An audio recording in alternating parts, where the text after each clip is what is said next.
श्री महाकाल दोस्तों, कुछ समय पहले की बात है। मैं फैमिली ट्रिप पे सबके साथ गई थी महाकाल दर्शन करने। महाकाल दर्शन करने जिस समय गई थी उस समय मैं ग्रेजुएशन में थी। ज़्यादा आध्यात्मिक नहीं थी, पूजा पाठ करती थी लेकिन आध्यात्मिक नहीं थी। मैं बचपन से, मुझे याद है कि मैं 8-9 क्लास में थी, तब से मैं दुर्गा सप्तशती का पाठ कर रही हूँ। महत्व को भी समझती हूँ क्योंकि हमारे घर में बहुत सारे कलश बैठते हैं, पूजा विधिवत होती है, बहुत अच्छे से होती है, तो ये महत्व मैं समझती हूँ। तो वो करती थी मैं बचपन से। कवच का पाठ मेरे लिए जैसे कि एक वो हो गया था, सांस लेने की तरह हो गया था, करती थी। तो वो मैं करती आ रही थी। महाकालेश्वर मंदिर जब मैं गई, पूरी फैमिली थी, हमारे बच्चे लोग भी थे साथ में, हम भी थे, सब थे।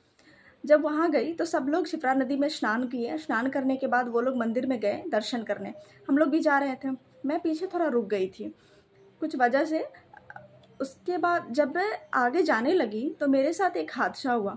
वो हादसा ये था कि एक अघोरी बैठे थे, सब उन्हें बाबा समझ के कुछ ना कुछ दे रहे थे। अब वो कहाँ देख रहे थे वो पता नहीं, कोई दे रहा था तो वो मना भी नहीं कर रहे थे, वो चुपचाप सामने देख रहे थे। उनके हाथ में एक चिमटा था, एक हाथ में कमंडल था, भस्म से पूरे वो एकदम से नहाए हुए थे, आँख भी नहीं दिख रहा था उनका, बहुत बड़ा जटा भी था इस तरह का।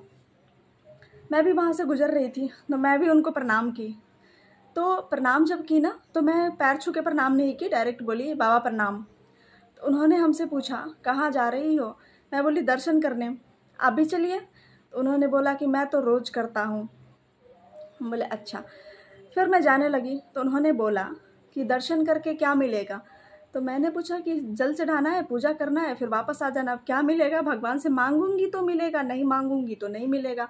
वैसे मैं भगवान से कुछ मांगती नहीं। तो उन्होंने कहा कि भक्ति का मतलब क्या होता है। मैंने बोला भक्ति का मतलब संतुष्ट होना होता है। अगर आप किसी से अगर पूजा कर रहे हो तो आप संतुष्ट हो गए तो वही भक्ति होती है।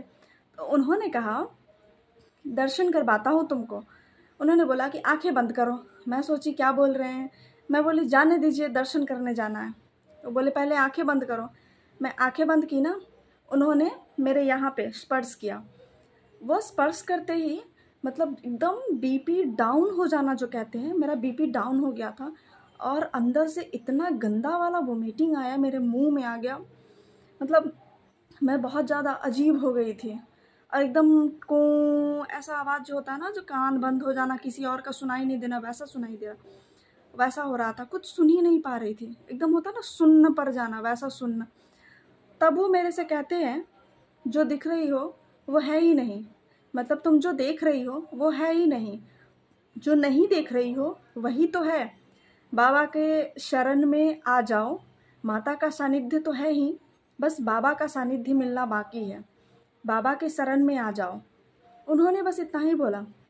मेरा मतलब कुछ भी सुनाई नहीं दे रहा था, सिर्फ वही सुनाई दे रहे थे। वो बड़े ही भयंकर थे। उन्होंने मुझसे बोला कि मैं मिलूँगा फिर।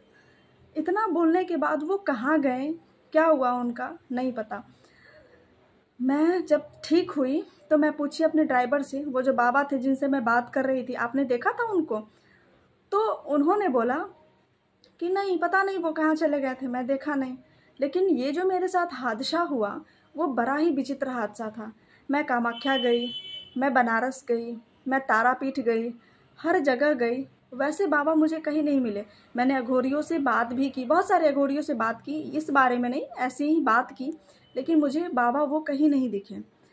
फिर मैं बनारस घाट पे जब थी, मणिकर्णिका घाट पे, मैंने उनको ढूंढा, मेरी वहाँ साधना थी, मैंने उनको ढूंढा अपनी साधना ख़त्म करने के बाद, वो नहीं मिले।